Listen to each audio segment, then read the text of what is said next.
Welcome to the finance piece.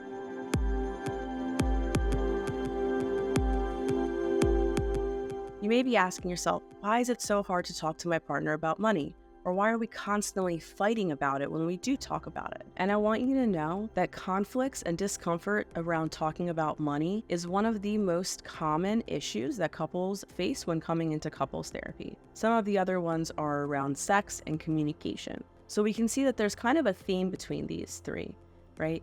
There's a skill set that needs to be developed, which is the communication piece, in order to talk about these two pretty big and vulnerable things in our life that society has kind of made us feel like we shouldn't be talking about, or that it's wrong to talk about in some way, or that we should hide this. And so when we have something that we are constantly interacting with, which is money and finances to live, we need to discuss it and it needs to be normalized. It's essential in a relationship for the couple to learn how to effectively and respectfully communicate around finances together. This allows them to avoid conflicts, build empathy and trust in one another, and be able to be aligned on their future goals and objectives that they want to work towards. When they're in this space, it means that when financial stressors may arise where someone might get sick or lose their job, that they'll be able to figure it out together. They don't feel like they're on this journey alone. And when two partners feel like they're on a journey together, no matter what that stressor or struggle is that pops up for them, they have faith and confidence in their partnership. And that's huge for any relationship to feel comfortable moving forward together. And so this week, we're going to discuss some of the ways that you can work towards this, some of the downfalls and the common conflicts that couples have around finances, some resources, and what has influenced our money mindset. Hint, hint, probably our upbringing and our past experiences and our culture. Some of the most common money-related conflicts are surrounding the fact that couples either are not talking about it, are hiding things, or they're completely misaligned in their goals and their beliefs around money. So a couple examples of this could be if one partner may have a lot of credit card debt, school debt, have a really low credit score based on some of their past decisions they've made in their life around finances. When we don't share this with our partner or we're not honest with them about it, and they learn about it later or when something bad happens, now we're dealing with the stress on top of being surprised with something, and it really erodes the trust and honesty in a relationship, which can cause a lot of conflict because it was something that was hidden or a secret.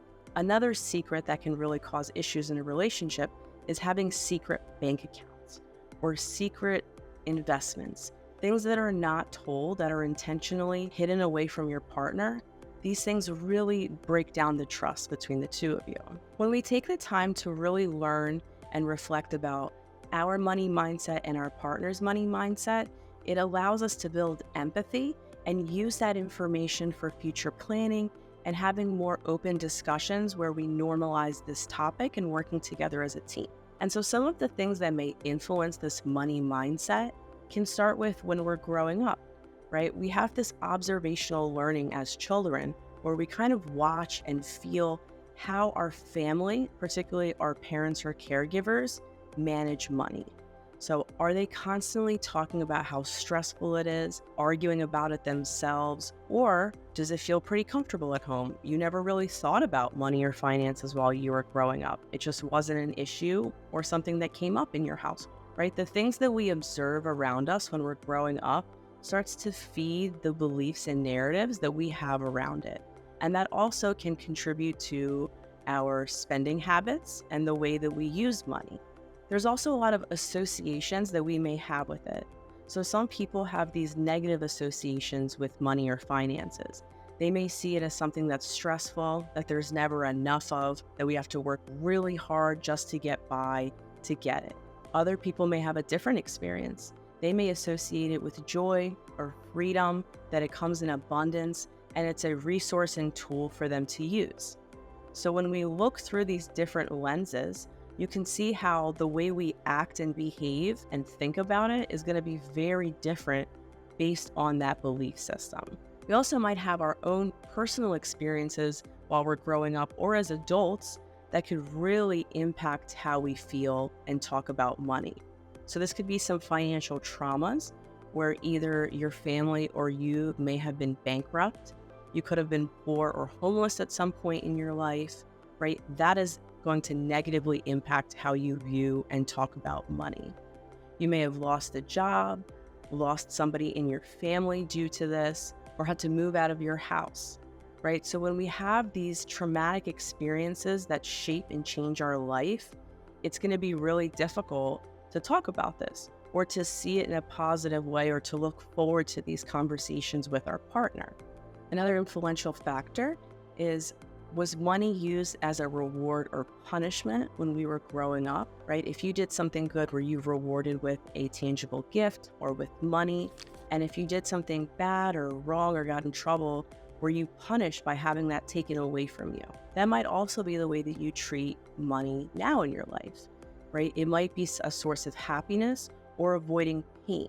If you do something well or you feel like you deserve a treat, you may splurge, right? You may go on a shopping spree, you may buy something for yourself, whereas your partner might see it as something that we need to save and hoard and only use in certain occasions or in emergencies, right? So the way that we think about it is going to impact our spending habits, and our spending habits are going to influence and impact how we're going to plan for the future and the things that we are able to achieve together. When we take time to talk to our partner about some of these past experiences and beliefs, we really are able to understand where they're coming from. And when that happens, we have more empathy for them.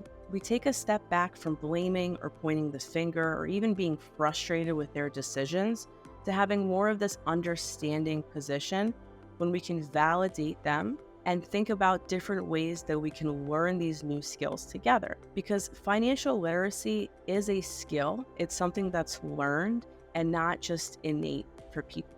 So if it's not something that was taught in an effective way while you were growing up or while you were in school, if it's not your major or your career path, a lot of times people don't really think about how they spend their money.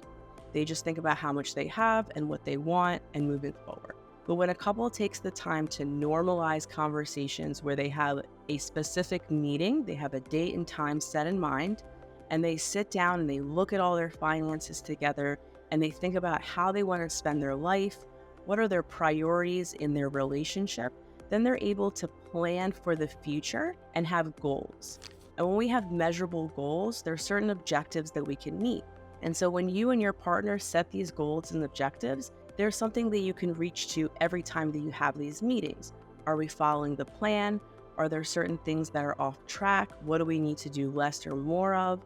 Right? Us, we, you're hearing that it's teamwork. It's two people working together for one common goal. When it feels very much of, this is what I'm going to do, this is what you're doing, we have these very separate responsibilities, we have different things that we're taking care of, we're not really talking about it or coming together, it makes it less of a team effort, and the impact it has on each other is still pretty important, but we don't keep that in mind as much. Conflicts can arise when there is a natural point in the relationship or a milestone where it kind of invites the couple to discuss money and making decisions, and the couple either shies away from it, has unmet expectations that they haven't expressed to each other, or they just feel really uncomfortable even approaching the topic. They may end up talking about it, but one or both partners might get defensive, offended, and they just stop it altogether, or it becomes this point of contention between the two of them. So a few of these common natural opportunities to discuss finances, especially in the beginning of a relationship, is the first trip that a couple may take together. They may have to discuss who's going to be paying for certain parts of the trip, what kind of activities they want to go on, the type of hotel or accommodations that they would have, right? These are all decisions that you have to make based on money.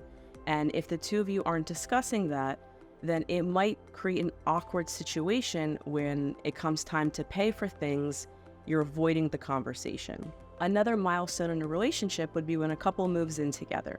This is a great opportunity to sit down together and discuss how you're going to split the bills and the utilities, how you want to spend your money, what are some of the priorities that either of you have within your home. So does one person want to spend more money on decor?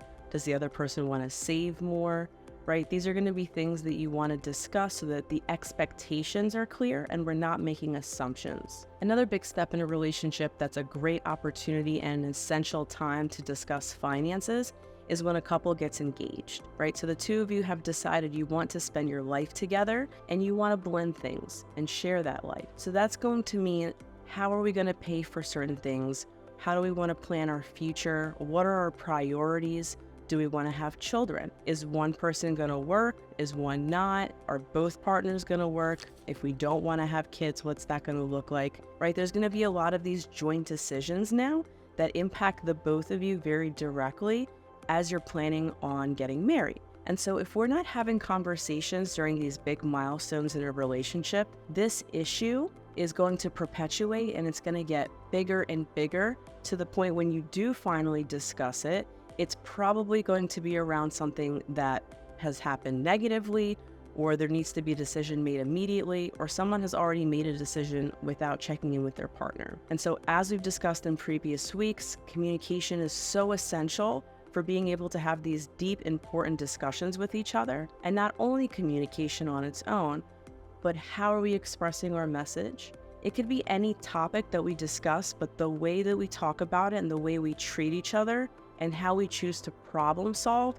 is going to be the piece that makes the biggest difference in a relationship. So when it comes to finances, there's going to be a logistical part to this, right? And I am not a financial professional or advisor. My expertise is how is a couple talking about and dealing with this topic. And so you're going to want to reflect on some of those influential pieces in the past that has created your money mindset, discussing why it feels so uncomfortable for the two of you to discuss this, and both taking the risk to be vulnerable with one another and share your finances. So that means opening up your bank accounts, your statements, credit cards, any assets, debts that you have, especially if you're getting married and want to blend all of this together or make big decisions together, you're going to need transparency in this area. There's a lot of resources online and different financial professionals that would be able to help you in your relationship to get on the same page. Someone that I highly recommend is Ramit. He's a financial advisor and he has a show on Netflix and a podcast and also a book. And he specializes in helping couples work through their financial stressors and be on the same page, pay off their debts, and really identify their rich life. Part of normalizing this topic means we have to talk about it a lot more frequently. So I know you're right away going to be like, well, I don't want to talk about it at all, right? But the point is that the more we are exposed to something, the less control and power it has over us, and the more clear we get on what's actually going on. So this means that we're not just going to have one, two, or a handful of conversations about finances with our partner. We're going to have them consistently, ongoing, forever, right? Because we need money to survive. And so that's going to be a topic that we continue discussing. And so in the beginning, especially if you're a couple that doesn't talk about it at all or argues about it and doesn't share what's actually going on, it's going to be really important to practice some of the tools we've discussed in previous chapters around not blaming, using I statements, being vulnerable, and validating each other. So you can start by asking your partner, can we set aside some time this week or early next week to talk about our finances? And then when you schedule that time together, don't just go right into looking at everything, right? We want to take a moment to discuss, these are some areas that I think maybe I could be doing better in. What do you think? And you both sharing that. And then maybe talking about, what do we want to have in our future? What are our most important things that we want to work towards?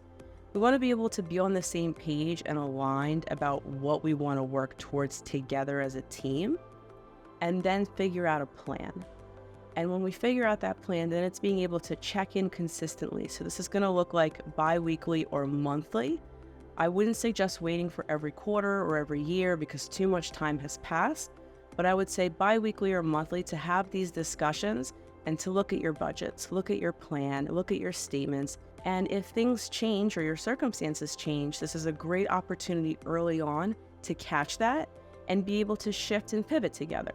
So this really is going to be important for the couple to be open-minded, non-judgmental, non-blaming or shaming, even if we get frustrated, right? We have to create that safe space to be able to talk about these things that we feel pretty vulnerable about and that are important in our life and relationship without attacking each other and without being scared that our partner is going to be reactive and shame us.